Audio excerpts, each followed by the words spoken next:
السلام عليكم ورحمة الله وبركاته أصحابتك وحرن جنالك مركز السود وهذا أدي أدو مهتسنتهين maanta waa sabti waana 28 bisha saddexaad ee March sanadka 2026 muuqaalkan waxaan rabaa inaan idin kula wadaago Congress-ka Mareykanka labadiisa aqal oo fasax aaday kadib markii ay xalay iyo habeen horeba ay labada aqal ee sanadkii aqalka wakiilada ay meel mariyeen laba sharci oo isdiidan oo mid waliba ay doonayaan in lagu maalgeliyo wasaaradda amniga gudaha iyo madaxweyne Trump oo saxiixay wareegto mushaar lagu siinayo ciidamada TSA-da oo baara dadka ka dhoofaya eeraboorada Mareykanka dagaalka Mareykanka iyo Israa'iil ay kula jiraan Iran oo waji kala yeeshay kadib markii Xuutiyiinta Yemen ay shalay hanjabaad soo jeediyeen maantana ay si toos ah ay dagaalka u soo galeen ciidamo Mareykan ah oo ku dhaawacmay saldhig uu ku leeyahay Mareykanka Sacuudi Carabiya kadib markii ay duqeysay dawladda Iran isla markaana diyaaradaha halkaas yilay oo kuwa shidaalka siiya diyaaradaha dagaalka ee Mareykanka hawada ku siiyana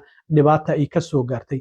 TV-ga Iran oo baahiyay in diyaarad Mareykan ah oo kuwa dagaalka ah ay gantaal kula dhufteen Sacuudiga isla markaana muuqaal ay ka soo tuubeen sidoo kalena waxa jirta madaxweyne Trump oo muddo kale u qabtay Iran horeyna waxaan ognahay in laba muddo oo kala duwan uu ugu qabtay ugu dambeyntii Mareykanka oo qirtay markabka ugu weyn caalamka ee dagaalka ee diyaaradaha ximbaara ee USS Gerald Ford dhibaatada soo gaartay halka ay ka gaartay iyo sidoo kalena hadda halka uu ku sugan yahay maalmihii ugu dambeeyay in eeraboorada Mareykanka dhibaato weyn ay ka jirtay oo dadka dhoofaya ay safaf dhaadheer ay eeraboorada kala kulmayeen maxaa yeelay ciidamadii TSA-da oo hoostaga wasaaradda amniga gudaha ee loogu talagalay dadka eeraboorada ka dhoofaya inay baaritaan ku sameeyaan in ku dhawaad 500 oo kamid ah shaqada ay ka tageen maadaama muddo bil ka badan aysan mushaar helin sababta wasaaradda amniga gudahana maalgelinteeda in lacag la siiyo waxa diiday dimuqraadiyiinta oo waxa ay doonayeen in isbedel lagu sameeyo ciidamada ICE dib u habeyn iyo waliba kuwa CBP-da madaxweyne Trumpna horey waa kii ciidamada ay sidoo kalena ICE u geeyay eeraboorada isniintii la soo dhaafay ilaa iyo muddo maanta ku 6 maalmood ahna ay eeraboorada joogaan haddaba labada aqal ee Congress-ka Mareykanka ayaa laba sharci oo isdiidan xalay iyo habeen hore kala meel mariyay waxa jirtay aqalka sanadka in habeen hore ay meel mariyeen sharci ay doonayaan in qaybo kamid ah wasaaradda amniga gudaha ay ku maalgeliyaan marka laga reebo ICE iyo waliba ciidamada xuduudaha ee CBP-da oo ay sheegeen inay doonayaan in isbedel lagu sameeyo taasi oo Republicaankuna ay si aad ah uga soo horjeedeen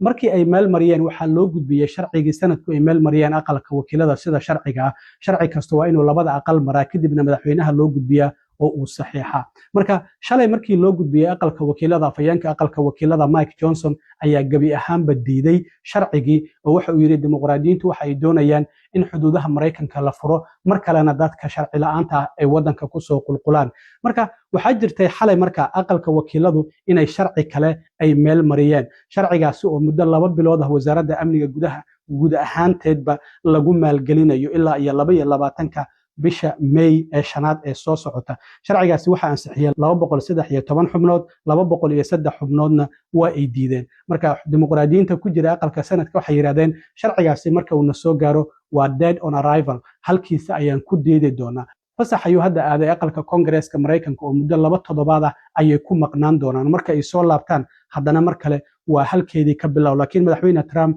ayaa shalay wareegto soo saaray oo awoodihiisa isticmaalay waxaana wasiirka cusub ee wasaaradda amniga gudaha Mark Wayne Millen uu ku amray in lacagaha gurmadka degdeg ah loogu talagalay oo wasaaraddu ay leedahay mushaar laga siiyo shaqaalaha TSA-da qaarkood oo markii horeba mushaarkoodu sanadkii $35,000 ah waxay yiraahdeen shaqadan shaqo aan ka sii shaqayn karno ma ahanba markasto oo labada xisbi is qabtaan dadka meesha ku baaba'aya waa anaga waxa la yiri laba maroodi haday istagaalaan cawski ayaa meesha ku baabaa Soomaan waxay yiraahdeen markastaba anaga xuquuqdeeni ayaa lagu tumanaya qaarkood ba xitaa waxa laga yaabaa inaysan shaqada dib ugu soo laaban oo shaqooyin kale iska raadsadaan maxaa yeelay hadda raashinkii qutul daruurigii cirkaasi ayuu ku jiraa shidaalkeena cirkaasi ayuu ku jiraa marka madaxweynuhu waxa uu yiri laga bilaabo isniinta waa in shaqaalaha TSA-da mushaarkoodii la siiyaa marka haday shaqada ku soo wada laabtaana waa la arki doonaa iyo waliba hadii kale dhinaca kale dagaalkii Mareykanka iyo Israa'iil ay kula jireen Iran ayaa waji kala yeeshay shalay Xuutiyiintu waxa ay soo direen hadallo digniin ah oo ay leeyihiin hadii 5 qodob ay soo baxdo dagaalka waan ku beerayna oo ay kamid ahayd in hadii wadan saddexaad uu ku biiro dagaalka Mareykanka iyo Israa'iil ay kula jiraan Iran iyaga xitaa Yemeniinta in cunaqabataynta laga qaado in sidoo kalena ayna adiga ilaa iyo 5 qodob oo kala duwan ayay soo direen maantana waxay bilaabeen inay gantaalo ku soo tuuraan Israa'iil waxay Israa'iil sheegtay inay gantaaladaas iska qabatay laakiin hadda waxaa halis ku jira marinka Babul Mandab oo sidoo kalena ku xiran kanaalka Suez oo ku yaala Masar marka haddii uu xirmo Babul Mandab mar kale oo xuutiyiinta ay xiraan arrintaasi waxay noqonaysaa in caalamka dhinaca tamarta ama shidaalka ay gabaabsi ku noqoto hadda wadamo fara badan oo ay ka mid yihiin Malaysia, Sri Lanka, Bangladesh, Hong Kong waxa ay bilaabeen oo inta badan wadamada Asia in shidaalkii la beeqaamiyo la yiri xitaa gawaarida ama in gaadiidka dadweynaha hala raaco oo gawaarida hala iska dhigo yaan la shidin qaboojiyaasha waxyaabo fara badan oo shidaalka lagu beeqaaminayo ayay bilaabeen waxaana sidoo kale Iiraaniyiintu gabahaanba u xiran sidaan ognahay marinka Hormuz oo ilaa 18 markab ayay weerareen maraakiibta qaarkoodna waxay yiraahdeen doonaya inay maraan lacag 2 milyan oo dollar waa inay bixiyaan ilaa hadda 2 markab ayaa bixisay ayaa la leeyahay lacagtaasi waxayna ugu tala galeen qayb wareega oo ay leeyihiin sida sawirkan aad ka aragtaan qaybtaasi ayaad maraysaan Trumpna sidoo kale mar kale 10 maalmood ayuu haddana Iiraan u qabtay markii hore waxaan ogeyn in uu u qabtay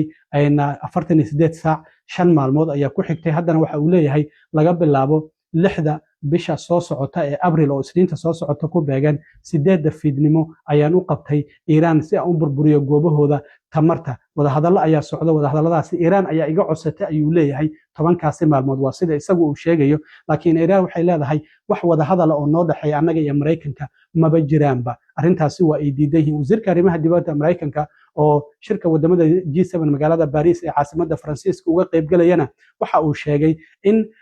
iyagoo ciidamo aan geynin dhulka ah Iiraan in dagaalkan ay ku guuleysan karaan laakiin hadda ciidamo u dhaxeeyo 10,000 ilaa 7,000 ayaa bariga dhexe ku sii socda ciidamadaasi halkay ku socdaan waxaana sidoo kale uu yiri wasiirka arrimaha dibadda dagaalkan waxa uu sii socon karaa oo hadda maanta bil buuxsaday 2 ilaa 4 toddobaad oo kale ayuu sii socon karaa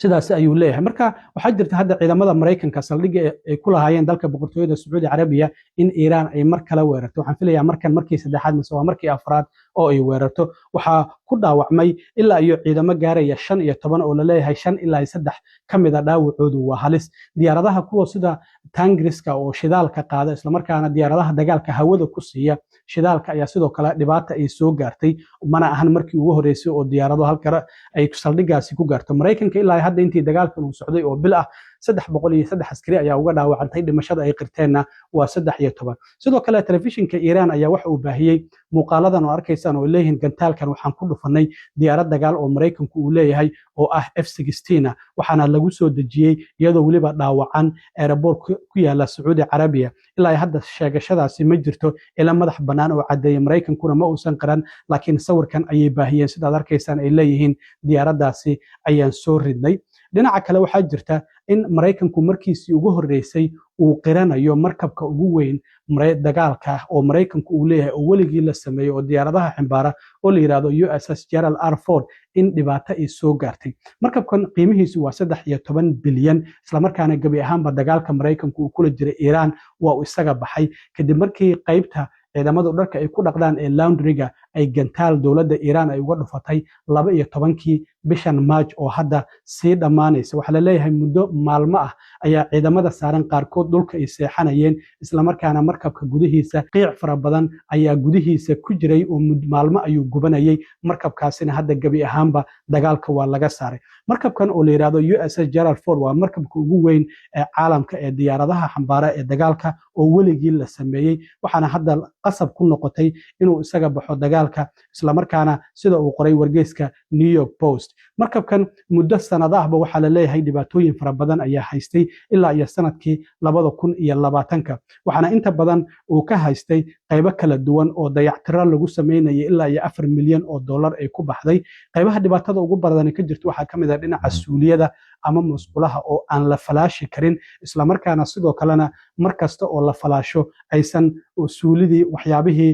lagu riday aysan ka baxaynin sanadkii 2020 xafiiska la xisaabtanka dowladda warbixin uu soo saaray ayaa waxa lagu sheegay in markabkan uu u baahan yahay joogteyn in markastaba maintenance in la hagaajiyo maalin kasta ilaa iyo $400,000 ayaana ku baxay. Senatarka laga soo doortay Virginia oo la yiraahdo Tim Kaine ayaa waxa uu walaac ka muujiyay horaantii bishan in markabkan markastaba qaybaha sewage-ka ee waxyaabaha wasaqdu ay maraan marka suuliyada lagu xaajoodo in ciladi ay ka haysato. Sidoo kalena waxaa jirta in qaybaha laundry-ga sidoo kale dhibaatadu ay ka jirto, iyadoo sidoo kale markabkan bariga dhexe hadda ciidamada Mareykanka uu taageeraya dagaalkan uu ku jiray, isla markaana gabi ahaanba hadda laga saaray markii dhibaatadaasi ay soo gaartay. Waxaa sidoo kale qoysaska ciidamada saaran markabkaasi ay leeyihiin dhibaatooyin dhinaca fara badan oo dhinaca neefsiga oo xitaa markabka gudihiisa hadda waa uraya ayay leeyahay oo aan lagu neefsan karin in dhibaatadaasi ay ka jirto. Markabkan qiimihiisu waa $13 bilyan,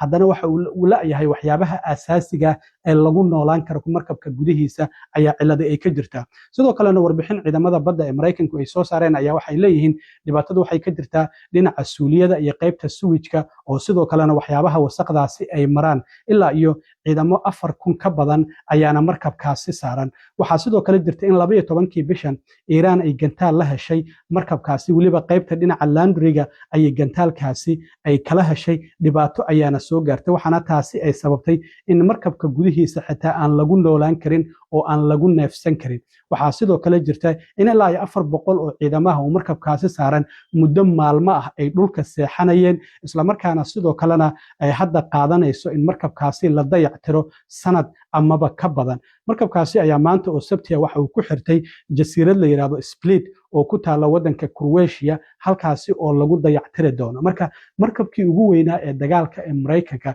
Iiraan gantaal ayay ku dhufatay, dhibaatadaasi ayaana soo gaartay sida hadda ay dowladda Mareykanku ugu dambeyntiiba ay qiranayso, isla markaana warbaahinada qaarkood ay soo tabinayaan. Marka arrimahaasi ayaan rabay inaan idila socodsiiyo asxaabay inta la sida iyo nabadgelyo.